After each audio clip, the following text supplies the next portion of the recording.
ఈ నెల 21వ తేదీన విశాఖపట్నంలో జరిగే అంతర్జాతీయ యోగా దినోత్సవాన్ని పురస్కరించుకుని కాకినాడ డిపో నుండి దాదాపు 60 ఆర్టీసీ బస్సులను అందించడం జరిగిందని Kakinada RTC depot manager Manohar తెలిపారు. గురువారం ఆయన మీడియాతో మాట్లాడుతూ విశాఖలో జరిగే యోగా దినోత్సవానికి ఆర్టీసీ బస్సులను అందించడంతో కాకినాడ డిపో నుండి వివిధ ప్రాంతాలకు వెళ్లే బస్ సర్వీసులను ఈ నెల 20-21 తేదీల్లో కుదించడం జరిగిందని అన్నారు.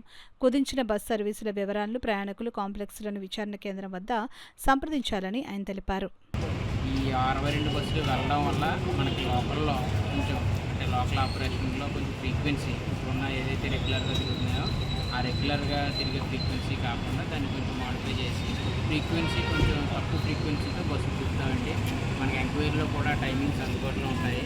అలాగే మెయిన్ రూట్స్ అయినటువంటి రాజమండ్రి నాన్ స్టాప్ అరగంటకు ఒక బండి, అలాగే అమలాపురం గంటకు ఒక బండి, రాజమండ్రి ద్వారపూర్ రూట్లో గంటకు ఒక బండి అట్లా చెప్పిన ప్లాన్ చేస్తున్నాము. ఆ టైమింగ్స్ అన్నీ కూడా మనకి ఎంక్వైరీకి ఫోన్ చేస్తే ఎప్పటికప్పుడు మీకు అందుబాటులో చెప్తారు.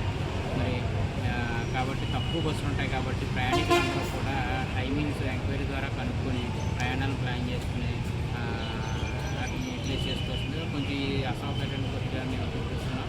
ఈ 62 బస్సులు మరి ఏదైతే తలపెట్టారో యోగాంధ్ర ప్రోగ్రామ్కి మరి ఇంటర్నేషనల్ స్థాయిలో దాన్ని చేస్తున్నారు కాబట్టి మరి దాని ప్రకారం బస్సులు వస్తాయి కాబట్టి లోకల్ ఆపరేషన్ కూడా కొంచెం మనకి ఇబ్బంది లేకుండానే ప్రయాణికులు కొద్దిగా ఫ్రీక్వెన్సీ తగ్గించి మేము చెప్పడం జరుగుతుందండి. అందరూ కూడా గమనించి ఎంక్వైరీకి ఫోన్ చేసి టైమింగ్స్ని తెలుసుకొని ప్రయాణాలు చేసుకోవాల్సిందిగా